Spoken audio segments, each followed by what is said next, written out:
বরিশালে hotel grand park তাদের রেস্টুরেন্টের থার্ড আউটলেট ওপেন করে ফেলেছে পুল সাইডে অ্যান্ড এখানে তাদের মেনু স্টার্ট হয়েছে অনলি 90 টাকা থেকে। এছাড়াও মেনুর প্রতিটা আইটেম এতটা reasonable which is so affordable for everyone. আর এই আউটলেটের নামটা দেওয়া হয়েছে অ্যাকোয়া ডিলাইট। সো আমিও দেরি না করে অ্যাকোয়া ডিলাইটের ওপেনিং এ চলে গিয়েছিলাম। সো আমি এখানে গিয়ে কি কি করলাম আর কি কি খেলাম তা থাকছে আজকের ব্লগটিতে।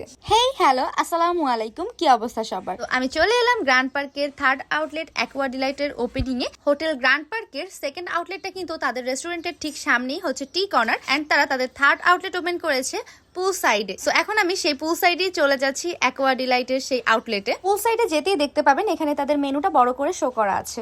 এন্ড লুক, এনভায়রনমেন্টটাই কত সুন্দর লাগছে তাই না? এমন একটা এনভায়রনমেন্টে বসে আড্ডা দিতে দিতে ফুড ট্রাই করা কিন্তু বেশ জমে যাবে। যারা একটু নিরিবিলি ফ্যামিলি নিয়ে খুব সুন্দর একটা টাইম কাটাতে চাচ্ছেন কিংবা ফ্রেন্ডরা মিলে আড্ডা দিতে চাচ্ছেন, আমি বলবো এই প্লেসটা বেস্ট তাদের জন্য। এনিওয়ে দেরি না করে আগে ফুড আইটেম গুলোর দিকে চলে যায়। তো আমি এসে একটু মেনু কার্ডটা চেক করছি কি কি এখানে আছে। অ্যাকোয়া ডিলাইটের মেনুর প্রতিটা আইটেমই সো রিজনেবল। আমি নিজে কনফিউজড হয়ে যাচ্ছিলাম যে কোনটা রেখে কোনটা অর্ডার দেই। সো অনেক খুঁজে মুজে আমার ফুড অর্ডার করা ডান। এরপর একটু পুল সাইডটা ঘুরে আসি চলো। দিনের থেকেও রাতের বেলা এই সাইডটা অনেক বেশি সুন্দর লাগে। তবে দিনের বেলা এখানে এলে ডেফিনেটলি অনেক সুন্দর সুন্দর ভিডিওস এন্ড পিকচার নেওয়া যাবে। খাবার অর্ডার করে কিন্তু আমার বেশিক্ষণ ওয়েট করতে হয়নি, তারা কিছুক্ষণের মধ্যেই খাবার সার্ভ করে দিয়েছে। যেহেতু অনেক গরম পড়ছে তাই আমি একটা ড্রিঙ্কস নিয়েছিলাম এন্ড এটা হচ্ছে lemon lavender fizz which is so refreshing and এটার প্রাইস হচ্ছে অনলি 120 টাকা। সবাই হয়তো স্ন্যাক্স এর পরে ড্রিঙ্কস আইটেম ট্রাই করে, কিন্তু আমি আগে করছি কারণ এটা দেখতে খুবই লোভনীয় ছিল। সো স্ন্যাক্স আইটেমে আমি নিয়েছিলাম chicken and cheese samosa, puff and crunch with chicken and chicken field croissant. প্রতিটা আইটেম তারা ফ্রেশ অ্যান্ড গরম গরম সার্ভ করেছে। প্রতিটা আইটেমের সাথে তারা 2 টাইপের সস প্রোভাইড করে, অলসো ওয়েল ডেকোরেট ছিল।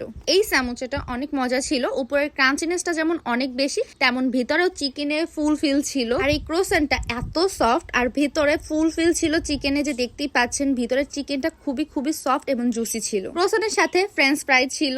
এখানে আমি কোনো ফুড রিভিউ দিচ্ছি না, জাস্ট আমি এখানের সব ধরনের সার্ভিস এবং কি রকমের কি এটা এক্সপ্লোর করতে চলে গিয়েছিলাম। এখানের ফুডের রিভিউ আপনারা নিজেরা গিয়ে ট্রাই করে দেখবেন যে কেমন হয়। আমার কাছে পার্সোনালি খুব ভালো লেগেছে তাদের এই থার্ড আউটলেটটা ওপেন করার আইডিয়াটা। আমি তো এখন থেকে প্রায় এখানে আসবো এন্ড ফুড আইটেম তো বললামই খুবই রিজনেবল। আমি তো এখানে প্রথম দিন এসে খুব ভালো একটা টাইম কাটালাম। এবার আপনার পালা।